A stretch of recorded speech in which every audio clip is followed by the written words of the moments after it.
Ton cerveau traite 11 millions de bits d'informations par seconde. Ta conscience n'en perçoit que 40. Tout le reste, ton subconscient l'analyse en temps réel. Et parfois, il te remonte une conclusion sous forme de sensation. Tu appelles ça une intuition, un pressentiment. Tu l'ignores souvent, parce que tu n'as pas de preuves rationnelles. Mais ce que tu appelles intuition, c'est en réalité ton cerveau qui fait des calculs ultra rapides.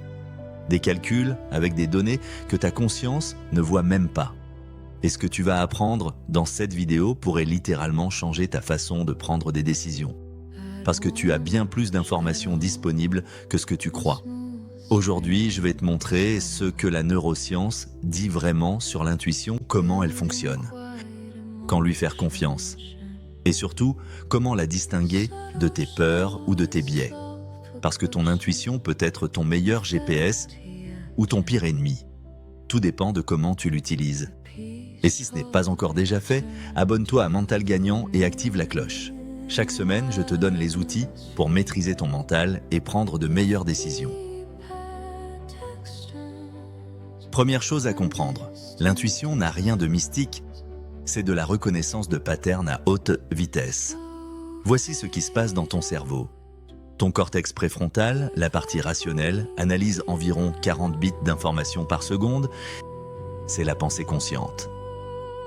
Mais ton système limbique et ton cortex singulaire antérieur traitent 11 millions de bits par seconde en parallèle. Ces zones comparent en permanence ce que tu vis maintenant avec toutes tes expériences passées. Quand elles détectent un pattern familier, même si tu ne le vois pas consciemment, elles génèrent un signal. Ce signal, tu le ressens comme une sensation physique. Tension dans le ventre. Légèreté dans la poitrine. Calme soudain. Ce n'est pas de la magie. C'est ton cerveau qui te dit « j'ai déjà vu ça ». Et voilà ce que les données suggèrent. Et ce mécanisme, on l'a observé en laboratoire. Des chercheurs font jouer des participants à un jeu de cartes truqué. Certains paquets sont gagnants, d'autres perdants. Résultat, après 10 cartes, les participants commencent à éviter les mauvais paquets.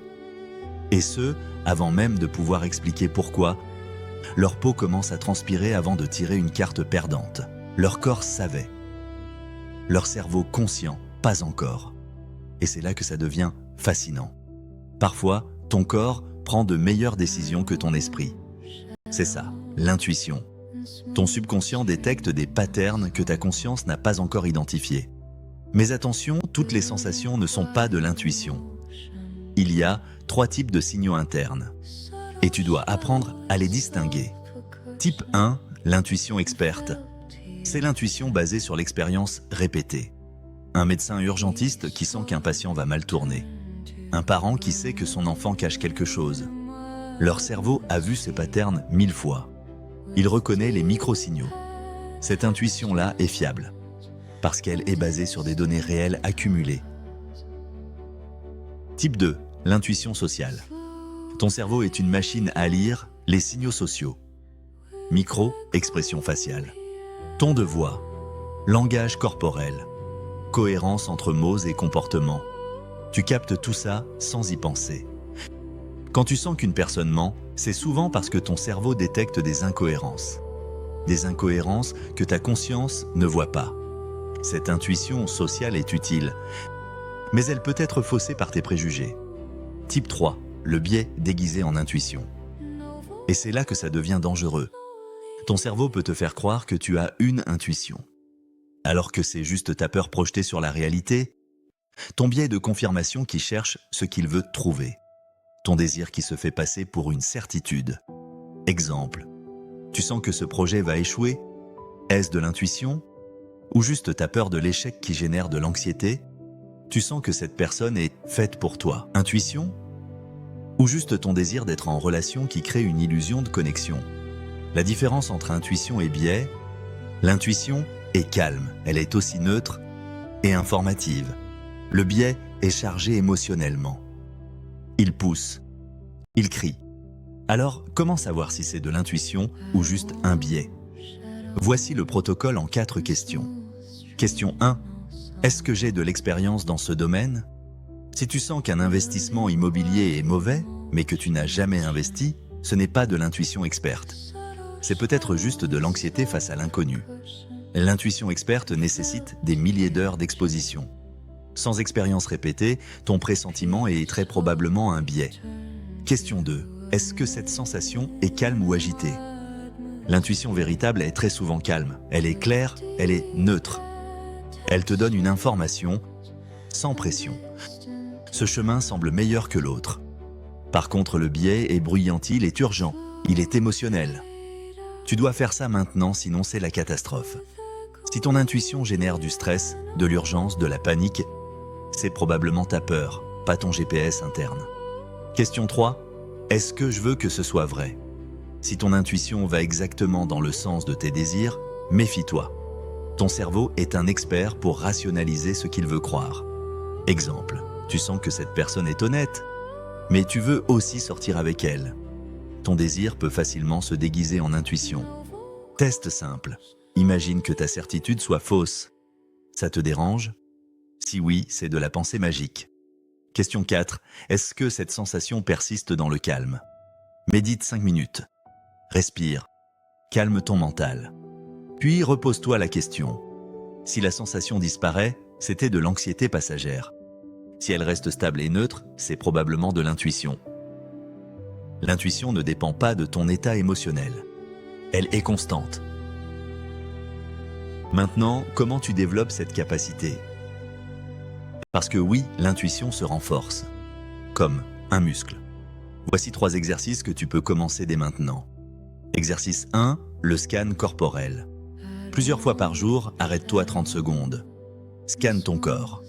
Identifie la sensation dominante. Plus tu apprends à reconnaître tes signaux internes, plus tu sauras distinguer intuition et émotion. Exercice 2, le journal de clarté. À chaque sensation forte, note ce que tu ressens, ce que tu veux, ce que tu crains. En 30 jours, tu verras des patterns apparaître. Tu apprendras à séparer informations internes et illusions. Exercice 3, le test du calme. Pose-toi la question après 2 minutes de respiration lente. L'intuition survit au calme. La peur, non. Pour que ce soit concret, laisse-moi te donner un exemple réel. Celui du pompier qui sauve son équipe. Un commandant de pompiers entre dans une maison en feu. Tout semble normal, mais il sent que quelque chose cloche. Il ordonne l'évacuation immédiate. 30 secondes plus tard, le sol s'effondre. Plus tard, on lui demande « Comment tu as su ?» Il ne savait pas. Juste une sensation d'inconfort. Analyse après coup. Le feu était plus silencieux que d'habitude. La chaleur venait du sol, pas du plafond. Son cerveau a détecté ces anomalies. Son intuition a crié danger. Voilà la puissance de l'intuition experte. Son corps savait avant que son esprit comprenne.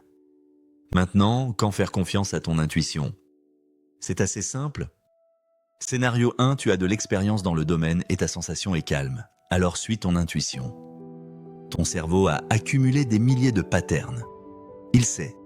Scénario 2, tu n'as aucune expérience et ta sensation est agitée. Ignore-la. C'est probablement de la peur déguisée. Rassemble des données. Analyse rationnellement. L'intuition sans expérience n'est que du bruit. Et pour les grandes décisions, combine toujours intuition et logique. Analyse rationnelle pour les faits. Intuition pour sentir si ça résonne avec qui tu es. Si les deux sont alignés, vas-y, fonce. Et si elles sont en conflit, creuse plus. Il manque des données? Récap rapide. L'intuition, c'est ton cerveau qui traite 11 millions de bits par seconde, pendant que ta conscience n'en voit que 40. Pour l'utiliser, distingue intuition, peur et désir. L'intuition est calme, neutre, basée sur l'expérience. Le biais, lui, est bruyant, émotionnel, basé sur tes peurs ou tes envies. Teste avec les 3 exercices.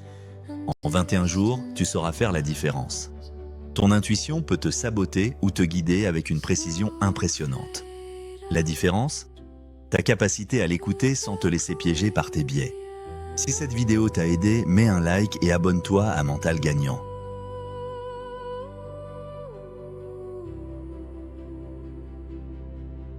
Active la cloche pour ne rien manquer. Et dis-moi en commentaire, quelle décision vas-tu prendre cette semaine en écoutant ton intuition? Je lis tous vos retours. Chaque semaine, je te partage les stratégies mentales pour que tu reprennes le contrôle de ton esprit et de tes choix. À très vite.